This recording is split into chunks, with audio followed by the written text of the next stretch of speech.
In 1969, General Motors had a fully functional mid-engine Corvette. It had 500 horsepower, all-wheel drive, and a transaxle pulled directly from Le Mans racing technology. It could go from 0 to 60 miles per hour in under 4 seconds. General Motors' own engineers called it the greatest sports car ever built in America. And then, quietly, with no announcement, no press release, no explanation, they canceled it. The official reason was cost. The actual reason was something else entirely. By the end of this video, you'll know what the car was, why it was built, and exactly who inside General Motors killed it, and what they were afraid of. And you'll understand why it took General Motors 50 more years to finally build the mid-engine Corvette they had already finished in 1969. To understand why the car was canceled, you have to understand why it was built in the first place. In the mid-1960s, Zora Arkus-Duntov, the engineer most responsible for making the Corvette into an actual performance car, became obsessed with a problem. The Corvette's engine was in the front. This put weight over the front wheels, which limited handling. Ferrari had figured this out. Lotus had figured this out.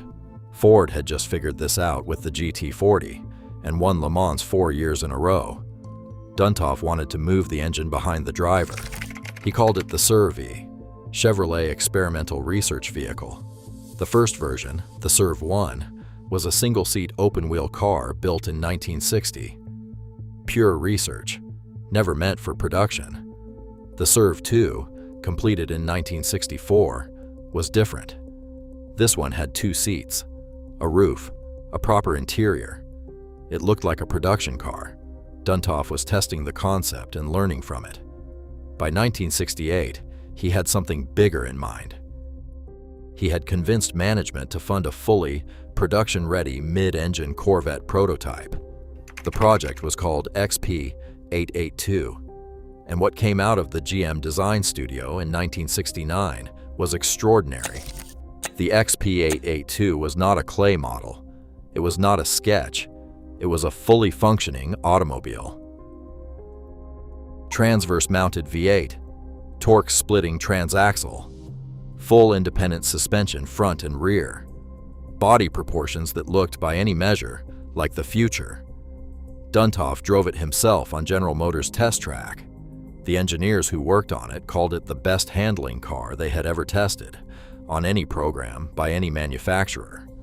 In 1969, General Motors management signed off on moving toward production. A production version, the XP895, was commissioned in aluminum and began development. For a moment, it appeared the mid-engine Corvette was actually going to happen. Then John DeLorean got involved. DeLorean was the head of Chevrolet division. He supported the program publicly, but what he did privately is where the story gets complicated. Inside General Motors, the mid-engine Corvette had opponents. The biggest was the front-engine Corvette program itself. A mid-engine car would require a completely new factory, new tooling, and new supply chains. The cost estimates ranged from $50 million to over $100 million in 1969 dollars. Cost was a central concern, but cost was not the only argument. Some executives argued that moving to a mid-engine layout would make the Corvette too European, that it would alienate American buyers who associated the car with a big front-mounted V8. DeLorean presented both cases to General Motors Executive Committee. The committee sided against the program. The XP8882 was shelved. The XP895 development was halted.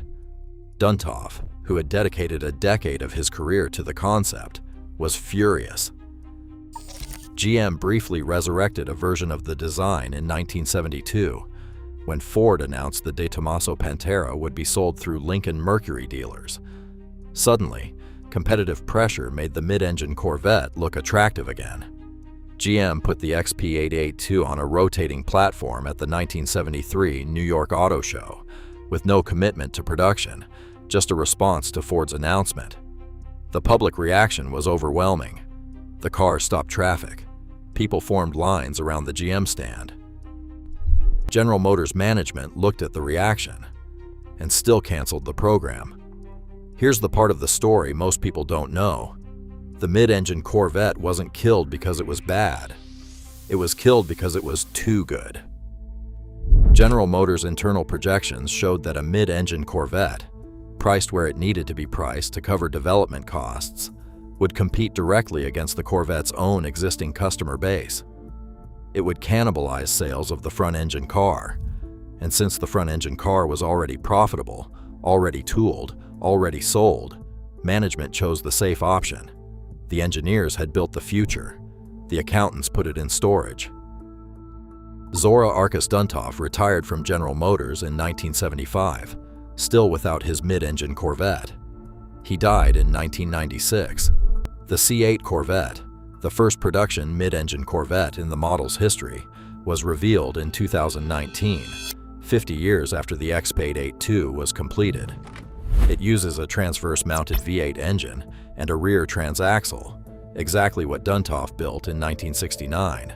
The original X8 II prototype still exists. It is in the General Motors Heritage Center collection in Sterling Heights, Michigan, rarely displayed and not on permanent public view. The XP895 aluminum prototype was destroyed. General Motors' policy at the time was to crush experimental vehicles rather than risk them appearing on the secondary market. Most of them are gone. This channel exists to document the ones that are not, and to remember the ones that are. Subscribe, because there are hundreds more where this came from.